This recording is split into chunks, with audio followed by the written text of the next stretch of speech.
Joining me now is the executive from Macomb County, Mark Hackel. Mark, it's always good to see you up here on Mackinac. Thank you, Christy. Always good to be here. All right, Beautiful. so what are the main kind of topics of conversation you're starting to hear from people in small groups? The main topics? Well, I think regional transit, Great Lakes Water Authority rates, talking about Detroit schools, just the general overall condition of the state right now. So it's pretty interesting, hearing a lot of the issues are mostly the critical issues and how do we fix and how do we address those issues. All right, so how would you characterize the overall condition of our state right now?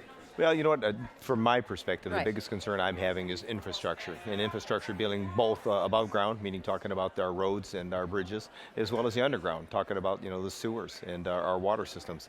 And, the bigger concern is, I think our legislatures really have not been able to fix that problem dealing with the actual road funding, even though they're talking about a $1.2 billion fix. It's not a reality, it's not realistic. Those of us that are responsible for fixing roads, for County Department of Roads, we realize that's not going to come to fruition. That $1.2 billion is not coming our way, even though there's some kind of a promise that it may.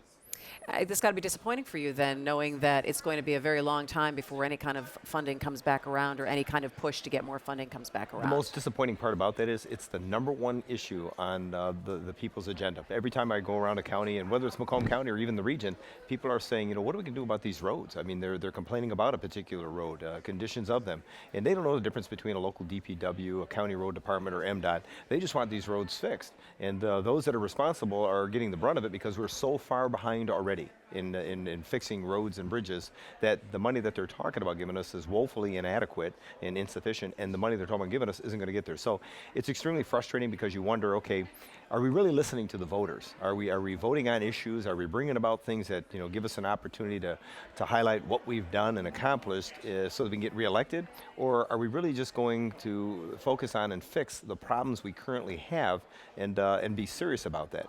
Does that lend then to a larger conversation, Mark, of then we have the power as voters to then change the makeup of what our legislature is, and if we're not happy with that roads bill that they pushed through or took very long to get to and then no one was really happy about at the end, do we have the power, or are we going to be empowered enough to feel that we can do something about it? And it feels like there isn't a lot of change then. I think the saddest part is you got people that are just so disenfranchised that they don't vote. And so what happens is you have a particular constituent base that you always reach out to, giving them an impression that you're doing a wonderful job, and then get reelected, into some of these positions. And it just seems to be a cycle, and it happens over and over again. I really don't know what the answer is. I mean, how do you get people to get, back into the mix and say, what, enough? I look at what's happened nationally, and it's interesting because as I watch that, as to who the candidates are that are coming to the top from both the Democrat and Republican Party, and what you see with the Bernie Sanders and the Donald Trump may not be candidates you really appreciate, but the reality is there are people that are coming out during this primary process that are voicing their concerns, saying we're tired of the establishment making the decision as to who these personalities are going to be that are going to come through and be electable. So, will that transfer to a state level, a local level? Right. I'm not certain, but there's no question there needs to be more commitment and I guess, if you will, holding people accountable that are making decisions on funding issues, and in particular, dealing with the roads and infrastructure is number one. It's a key issue that we have to address. Interesting that you bring up politics and presidential politics a little bit. What's the buzz that you're hearing so far on the island about the presidential race coming up and Michigan's role in it? It's interesting. I don't listen to people that are inside politics. I really don't pay too much attention to what their thoughts are because they're the ones that are trying to decide what these elections are. Had I have done that, I would never ran for sheriff because inside politics was telling me not to run. Told you to sit out? It told me to sit out, yeah, absolutely. Even the party itself said, you're not the chosen one, was the words that actually came from the party. And I thought, well, that's not what I'm hearing from the public. They were interested in having me run, so I decided to run. I took that chance and I decided, and overwhelmingly I was supported by the public. So I realized, what? The power is in the people, not in the politics. And we need to get outside that and really talk to the people, get an understanding what their needs are and who they're interested. So on that note, listening to the people in Macomb County, I've come to realize, what? There's an interest, with Bernie Sanders. There's an interest with Donald Trump, and yet the institutions are saying otherwise. And I'm hearing this, and Where this may lead, I'm not certain. I don't know, because everyone's looking at your county and your Reagan Democrats. And it could transfer to a person like Donald Trump right now, but you know what? I don't know, because every day there's something that he says that really just puts people off, and kind of gets frustrating because of the personalization of his statements. Of his attacks. Yeah. All right, well, let's talk about something that's going to be in the hands of the people, and that is going to be the millage for regional transit. Yes. And there was an announcement this week talking about that plan and what that plan is going to be and how much it may cost for a household. Do you support this regional transit bill? Absolutely. I'm supportive of regional transit and have been. From day one when I took office as county executive, I said we need to be more competitive. Do you support this specific plan? I do. I think it's a good plan. I think it's a good idea. And what I'm cautioning the regional transit people on is, even though I may say that, no different than the governor saying we like Proposal 1, we need to get out there and promote this and push this even before his troubles with the Flint and the issues dealing with the Detroit City Public Schools.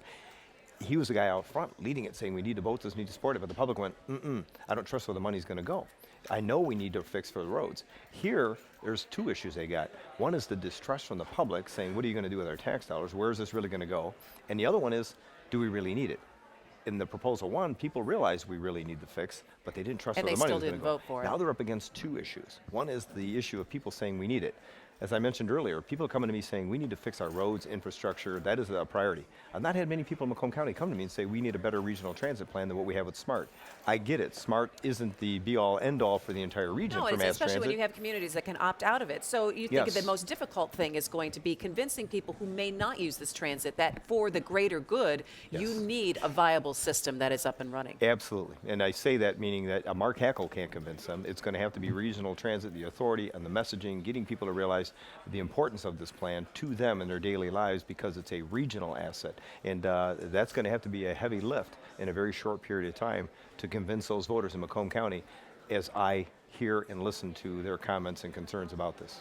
All right, every year when I'm driving up to the Mackinac Policy, I always love to see what's on either side of the freeway, all the lovely trees and the billboards, and there's always a billboard from you up there. And this year it was you, and it said Cybersecurity. What's going on in Macomb County? It's a MAGCAT organization, and the team itself. It's a Michigan Automotive Defense Cyber Assurance Team. And what that is trying to attract talent into this area, because there's no question, this is the innovation center when it comes to dealing with mobility and cybersecurity. So what we're trying to do is get that group and organization dealing with educators, the industry leaders, as well as people from the public and private sector to say, hey, we understand what these needs are. We know the jobs are here. There's plenty of opportunity. How do we recruit that talent? How do we grow that talent? And then from there, how do we provide the better technologies and products for these vehicles, whether it's for automations in the manufacturing facilities, whether it's defense-related vehicles, or when it comes to mobility with our automobiles. How do we create and how do we make these products work, because the advancements are taking place at such a rapid speed. And then on the side note is, how do we make sure that it's safe and secure? So the actual hacking portion of it, we have a cyber range where we actually can test these products, and what we're looking for is people to come in as hackers to actually see if they can actually breach, some of these programs that are being put into our vehicles. And I find it interesting. My former life as law enforcement, I would go after people that were hackers, and now we're trying to recruit hackers to actually make them test work these with products. you. Right, exactly. Talk to me a little bit about the growth in Macomb County. You have a lot of population growth going on there. What do you attribute that to? You know what, I think it's the opportunities of Macomb, and getting that word out is a very simple thing for me, because you're talking about affordable housing, great quality of education, the institutions that we have, talking about the public safety. So Macomb County is a place where people can feel safe, secure. There's affordability at all different levels, and I think it's what's attracting 19 new people a day during the last census period, which was 7 years ago. All right, as you leave us here, what is the one question that everyone's asking you as you walk through the parlor? Right now, it's about the regional transit, my thought on that, and this whole idea of where I may be headed into the future. I hear that quite a bit. Anything you care to share with us right now? No, you know what? I enjoy being the county executive, and I'm going to focus my attention on that. Mark, it's always good to catch up with you here at the Mackinac Policy Conference. Mark Hackel, Thanks, Macomb Christy. County Executive. Thanks it's good for to having see me. you. Thanks for being here.